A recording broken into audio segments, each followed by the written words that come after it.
All right, Shalom. First and foremost, I'd like to start off by giving all praises to Yahweh, Ba'ashem, Yahushai, Ba'ashem, Wadash. Double honors to the apostles, bishops, and elders of Great Millstone who rule well.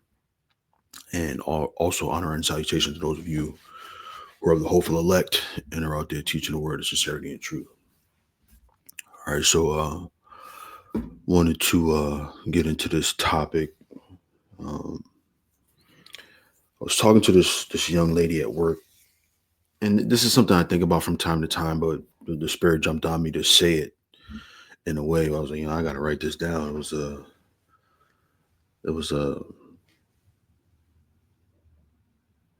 I guess, I was in the spirit. I was talking to this young lady at work.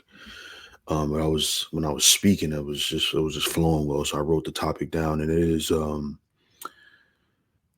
what did I say? The luster of America is wearing off, or something to the effect. The notes in my phone, but I'm recording. Uh, but what I said to the young lady was, the presidency, more than who's in office, um, is a symbol, right? It's a an image that people look to, right? For a long time, when I was a kid, America was known as the leaders of the free world, right? And there was, like, when you were in school learning about American history, or when you watch the news, or you'd see people talking about it. There was this level of we're the top dogs, right? And it was unspoken. It wasn't like they were saying it, but you felt like, as an American, you were doing well, right? But what you've seen, um, especially since this guy, Obama, right? And this is just I'm relatively young, so I didn't see many presidents, but um, in '08, when Obama was in office, I mentioned this before, but I'll mention it again. I was at some gas station, I think, up in I think I was in Potsdam, New York. If I wasn't in Potsdam, yeah, I think I was Potsdam, New York. That's all the way up in, damn near Canada. Or I was on my way up to Potsdam, New York, to see a family member. And there was this, if you remember those Pez dispensers where you got like a little plastic cylinder, and then there's like little candies in it, and then there's a head on the top of it, and those heads have different characters. But there was a Pez dispenser, and there was Obama's face, but he was like a donkey or a monkey. I can't remember. And I looked at that, and I was like, damn, I ain't never, seen, nothing like that before. And there was like a box of them, right? They were selling them at the gas station. And I remember thinking, like, damn, I've never seen the presidency being disrespected in such a way, right? All my life, up until that point, you would get your winner and your loser, even if the people didn't like the winner, right? Like, when I don't remember George Bush. I think the George Bush before Obama, being very liked necessarily, but they didn't disrespect him or disrespect the office, um, as they, let's say, lost the election, right? But since Obama, right, there's been this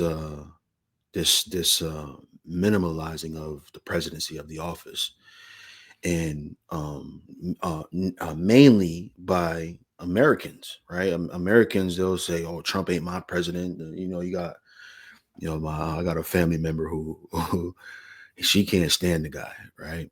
But that's another story for another time. But she can't stand the guy. She's always mad and having this vitriol towards him, and she's kind of like a picture of a lot of people, right? Um, Trump is now the face of white supremacy to Jake, to white people. I mean, to Jake, our people.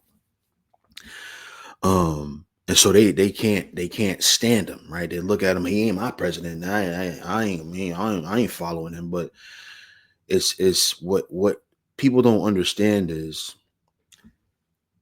as a country, right? And I'm not speaking in favor of America. I want America to be destroyed. But as a country, when let's put it in smaller, even smaller terms. If you're a father, right, and you have a wife and you have children, if your wife doesn't respect you, right, and she's always undermining you, and you might tell the kids to do something a certain way, and she goes, no, don't do that, do it this way, right? If the wife doesn't respect you, it's very difficult for the children to respect you, right?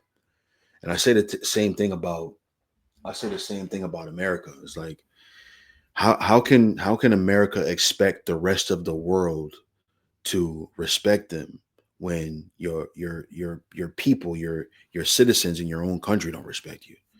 And so this luster, right, this shine, and this um, big presence that America has always had is deteriorating, right? And it's all through the scriptures, it's all through the prophecies, it's all due to the spirit of Yahweh Bashem Yahweh Shai, that this luster and this shine that America once carried is coming down. So that's what I wanted to talk about. I'll get into the scriptures in just a second. I want to get into. I'll go from here. Let's go from here and go to there, and then I want to open up another one because I'll forget. My mind ain't good sometimes. Let me go to this one here, and then go to that. Right. So let's go here. I thought I pulled it up already. Isaiah 47. It says, "Come down and sit in the dust, O virgin daughter of Babylon." Right. So sitting in the dust, right, can mean confusion, right? It can mean disarray, right? If you think about, you see these movies where there's a fight going on, and then the guy, the bad guy, he gets punched and he's down, and he sees some dirt. He grabs some dirt and throws it in the other guy's face, and now the guy can't see, right? So when you're sitting in the dust, there's this disarray, right? There's this confusion, right? This blindness. You can't really see. You got opening your eyes. You can see a little bit, but you can't quite see, right? That's what that's saying, right? Oh, virgin daughter of Babylon, right? So we've always taught, right, the virgin daughter of Babylon, meaning that there's really never been a war fought on American soil, right? And you can cite the Civil War and you can cite the Revolutionary War, right? But really, what it means is an outside power, right, coming on this land to fight in this land, right? And a part of that is because, as the scriptures say, it is the hindermost of the nations, right? So there's no neighboring countries, like for instance, if you look at Israel, right, there's lands around Israel and connected to Israel that makes it easier to be besieged upon, right? Um, if you're in, I don't know, India, right? Russia's right to the north of you. I'm not saying they're not. I'm not saying they're fighting. I'm just saying those lands and those continents on the east, they're all connected, right? So part of the reason why America has never been touched by a foreign nation is because they're so far. So there's a lot more that goes into um, fighting against America on this land, and so that virgin daughter, meaning that it hasn't been touched, right? It says, "Sit on the ground; there is no throne, O daughter of the Chaldeans, for thou shalt no more be called tender and delicate." Right. So we always say, they got these fight songs for America. Stand beside her and guide her. Right. So that's the luster that America once had, right? You got the Statue of Liberty with her torch in the sky, right? That torch is being blown out, man. And again, America doesn't have the same respect that it once had, and it's scriptural, right? It is the, let's say, inception of its fall, right? It is the beginning of its fall, right? It says there. I want to read this part again though. there is no throne, right? There is no throne. What is a throne? A throne is a seat of opulence, right? Actually, let's look that up. Let's do this. Have some fun. Throne definition. I don't know if that's going to pull up anything, but yeah, here we go. Let me share this. It says a ceremonial chair for a sovereign, bishop, or similar figure, right? Seat of state, royal seat, place someone on a throne. The king was thrown on a rock, right? So a throne is a place where someone royal sits, right? Like you, when you go into the scriptures, it describes, let's say, the extravagance of King Solomon's throne, right? He had the steps leading up to the throne on his at the top. Then on the steps on either side, there were lions, I believe, right? So he had an extravagant throne, right? So that's where you sit when you're royalty, right? But this scripture is saying there is no throne, right? O daughter of the Chaldeans, for thou shalt no more be called tender and delicate. So that opulence that they're on, that high horse that they're on, is being knocked down. Matter of fact, let me go to what is that? I think I pulled it up right here. I think I pulled it up. So let's just go here. This is Proverbs 16 and 18. It says, pride goeth before destruction, and an haughty spirit before a fall, right? And so what are you seeing, right? Trump is now in office, right? And the reason why, like Dave Chappelle says, the tiki torch whites, uh, the reason why they're so gung ho about Trump, because again, the presidency is an image, right? And if our leader is strong and powerful, right, then we can feel strong and powerful, right? But really, that's a trap for them, right? Because as that pride builds up, that nobody can touch us spirit builds up, the Heavenly Father is going to wipe them out. Matter of fact, since I said that, um, this is Job 20 and down around here.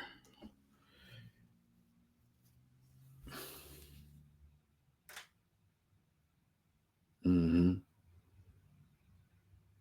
Mm-hmm. Boom. It says, that which he labored for shall he restore, and shall not swallow it down. According to his substance shall the restitution be, and he shall not rejoice therein. I'm sorry, this is Job 20 and 18. It says, because he hath oppressed and hath forsaken the poor, because he hath violently taken away an house which he builded not, surely he shall not feel quietness in his belly. He shall not save of that which he desired, right? There shall none of his meat be left, therefore shall no man look for his goods. In the fullness of his sufficiency, right, he shall be in straits.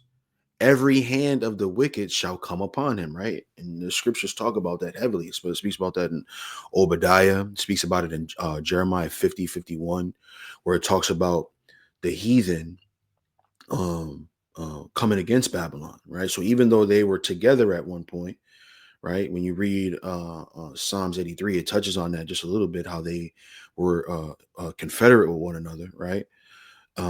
Even though they were, all those hands shall come against them. It also says in Jeremiah 50, I think in 14, where it says, all ye that bend the bow, shoot at her, right? So it says, every hand of the wicked shall come upon him. When he is about to fill his belly, the Most High shall cast the fury of his wrath upon him, and shall rain it upon him while he is eating, right? So that pride that they're feeling, and that I'm back spirit that they're feeling, is, they're gonna get smacked around, man. They're gonna get smacked around like a little puppy, man. You know. Um, but it's all good. It's all good. Matter of fact, let me go here before I go back to Isaiah. I think I was in. Where was I? Isaiah. Yeah. So before I go back to Isaiah, let me go to. Damn, it escapes me now. Mm,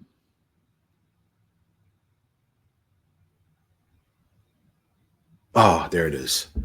Lamentation, my mind, boy. Lamentation, Lamentation 4 and 21. It says,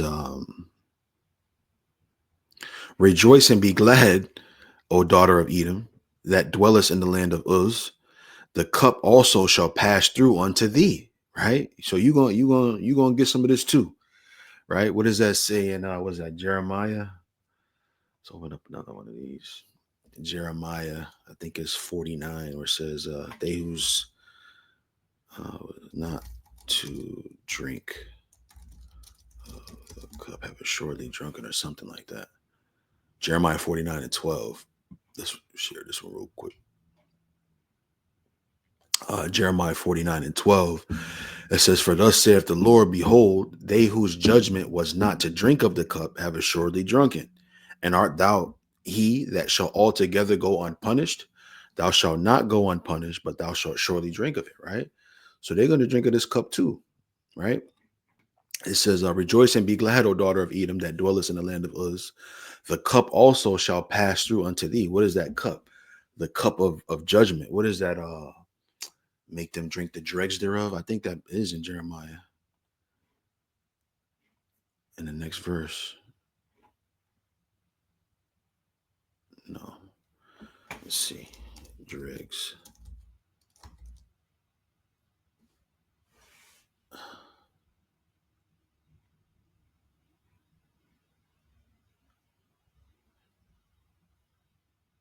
Uh-huh. Yeah, I forgot about this one. This is something different. Let me see what this one in Jeremiah says. Mm-hmm. Yep. I'm gonna read all three of these. And then I'll go back to Lamentation. And then I'll go back to Isaiah. So this is Psalms 50, 75 and 8. It says, for in the hand of the Lord there is a cup, right? And the wine is red and is full of mixture, and he poureth out of the same. But the dregs thereof, all the wicked of the earth shall wring them out and drink them, right? So when you drink the dregs, what is the dregs? If you you can you I find it when I drink grape juice more than when I drink wine, but the dregs are like the sediment, right? So it's partly is because it wasn't all the way crushed when in the juicing process. And what it does is it rests down at the bottom, right? And it gets real bitter, and it got a real bitter taste to it. And so what he's saying is that that cup of judgment, you're going to drink it, and it's going to be bitter, just like it said. What was I reading just a little while ago? Job. Did I lose it? Yeah, I think I closed it. Where's Job? It said, um, let me go back to it because I forget what it says. Job 20. Job 20, and I think it was yep, yep, yep, right. 20 and 20. Surely he shall not feel the quietness in his belly. He shall not save of that which he desired. There shall none of his meat be left. Therefore shall no man look for his goods. In the fullness of his sufficiency, he shall be in straits, and every hand of the wicked shall come upon him. Right. So that judgment, right, that is going to be bitter to him. I think it's in 18 where it says, that which he labored for, uh, shall he restore, right? He shall not swallow it down. According to his substance shall the restitution be, and he shall not rejoice therein, right? So he's not going to be happy about this this payment that he's going to get, right? So let's go back over here. This is Isaiah 51 and 17. It says, awake, awake, stand up, O Jerusalem, which has drunk at the hand of the Lord the cup of his fury.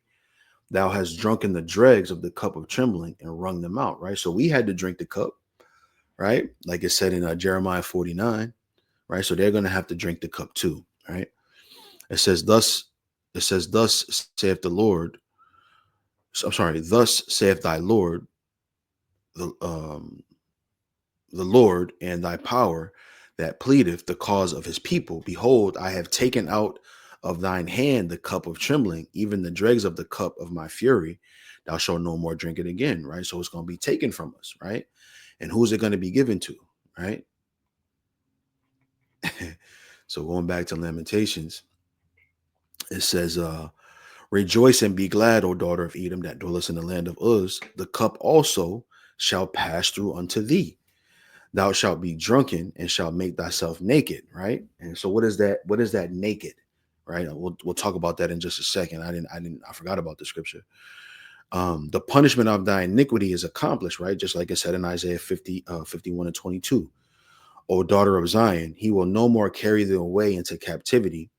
He will visit thine iniquity, O daughter of Edom. He will discover thy sins, right? So discover thy sins, make thyself naked, right? Because what are they getting drunk with? They're getting drunk with that pride, okay? They're getting drunk with pride, and through that pride, right? Again, as it says in Proverbs, what was it? Proverbs 16, 16 and 18. It said, pride goeth before destruction, and a haughty spirit before a fall, right? So that's what they're getting drunk with, and that's what they're going to be naked, meaning what? They're going to expose themselves, right? So let's go back to Isaiah, right? So this is Isaiah, right? And so all of that to say that throne is being taken away, right? That seat of opulence, right? That royalty that America has carried over time is being removed, right? It's being taken away. It says, there is no throne, or daughter of the Chaldeans, for thou shalt no more be called tender and delicate. Take the millstones and grind mill, uncover thy locks, make bare the leg, uncover the thigh, pass over the rivers, right? Thy nakedness shall be uncovered, right? And so there's been this, I would say in the last 18 years, right, since the let's say the Great Awakening in '07, there's been this expose that's being done on Babylon the Great and Edom, right? And that's how their nakedness is being uncovered, right? Through the men of the Lord, we are out on the highways and byways and in these classroom settings, exposing what America is and how it's known in the Bible, and their different wiles and devices and tricks that they've pulled throughout history. We're doing that. We're exposing those wiles, man. Right. And so that's how the nakedness is being uncovered, right? It says, yea, thy shame shall be seen. I will take vengeance and I will not meet thee as a man. Right. It says, as for our Redeemer, the Lord of hosts is his name, the Holy One of Israel. Sit thou silent and get thee into darkness, O daughter of the Chaldeans, for thou shalt no more be called the Lady of Kingdoms, right? So all of that opulence that it had, right, and it's lost it, right? And even these other nations that once feared America, right, do not have to fear America anymore. Why, right? Let me go to. I got Obadiah. Still got to go to Obadiah. Let me go to Ezekiel. I think it's Joel. I always do that. It's Joel. Yeah, Joel 3. Right? Joel 3. Yep. Yep. Yep. This is Joel 3 and 9. It says, proclaim ye this among the Gentiles, prepare war, wake up the mighty men, let all the men of war draw near, let them come up. Excuse me. Beat your plowshares into swords and your pruning hooks into spears. Let the weak say, I am strong. Right. So just like we read, and I forget where we were reading, but we mentioned that all the heathen will come against them. Right. All those that were confederate thee have brought thee even to the border. Right. That's what's going to happen. Right. It says, assemble yourselves and come, all ye heathen, and gather yourselves together round about. Thither cause thy mighty ones to come down, O Lord. Let the heathen be wakened, right? And come up to the valley of Jehoshaphat, right? Wakened how, right? These other nations, these other heathen nations are going to say, oh, they're not as powerful. right? What is that in Isaiah 14 where it says, "Is this the man?" Let me see, because I'm getting ready to mix up two scriptures. I read this stuff. Let's go to Isaiah 14. Is this the man that did this? I think it's did this weaken nations. Uh, oh, I could read this too. Damn. Um. Uh. Yep. Yep. Boom. Yep. Let's go. Let's go up a little bit.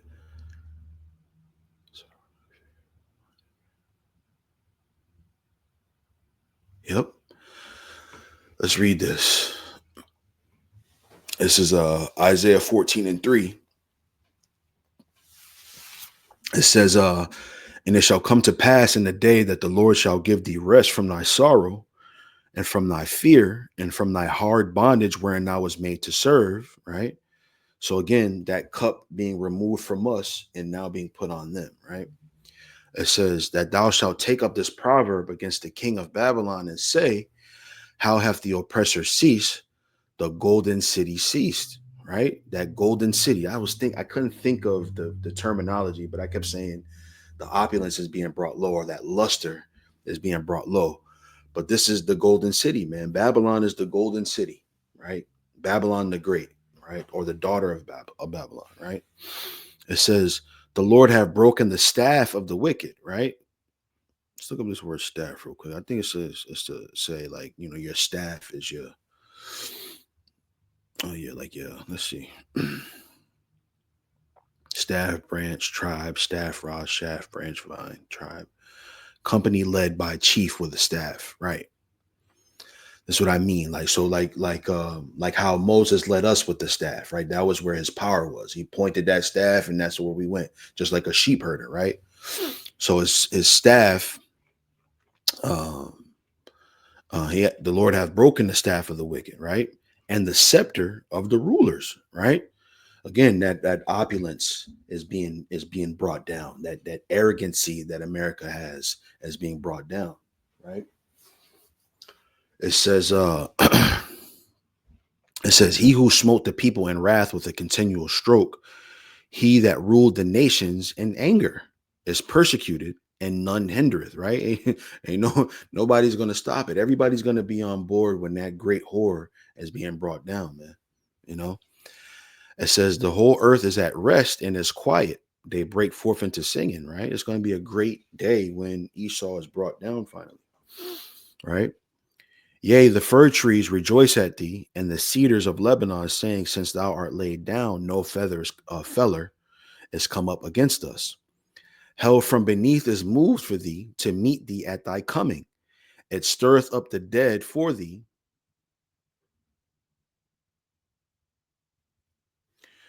It stirreth up the dead for thee, even all the chief ones of the earth, right? It hath raised up from their thrones all the kings of the nations, right? Because like it says, Salaki, give me a second. It says, it hath raised up from their thrones all the kings of the nations, right? What did it say in Zephaniah? It says his determination is to gather the nations, right? It says, all they shall speak and say unto thee, art thou also become weak as we? Art thou become like unto us? Right? It's just you look at America, man, and you see, like, if you look at it from the outside looking in, I can only imagine what the other nations think of this place, man. We're arguing about whether or not men should be young girls and girls should be young men. We're arguing about bathroom usage. We're arguing about whether or not um, uh, men should be in women's sports, right? We're arguing about whether or not men and women are equal, right? It's look. It says, "Come down and sit in the dust, O virgin daughter of Babylon." This place is nothing but dust and confusion and disarray, right? So I can only imagine what it looks like to the other people outside of this place. Like how they gonna beat us up? How? Right? I was watching this video So who sent it to me? No, it might have been on a group chat. Um, there's these three soldiers, right? They got their full army gear on, and they in there doing a dance number. Whatever, the fucking, the TikTok dances that they be having going on and all that shit, man. I was like, man, come on, man. This who's fighting for us. We might as well just give in, wave the white flag, right? So it says, "Art thou become as weak as we? Art thou become like unto us? Thy pomp is brought down to the grave, and the noise of thy vials. The worm is spread under thee, and the worms cover thee." Right? How art thou fallen from heaven, O Lucifer, son of the morning? How art thou cut down to the ground, which didst weaken the nations? Right? For thou hast said in thine heart, I will ascend into heaven. I will exalt my throne above the stars of the Most High. I will sit also upon the mount of the congregation in the sides of the north. I will send above the heights of the clouds. I will be like the Most High. Right? That's their sentiment. Right? Good old America. Right? Here you come. Here you come. It says, "Yet thou shalt be brought down to hell, to the sides of the pit." Bear with me for a second.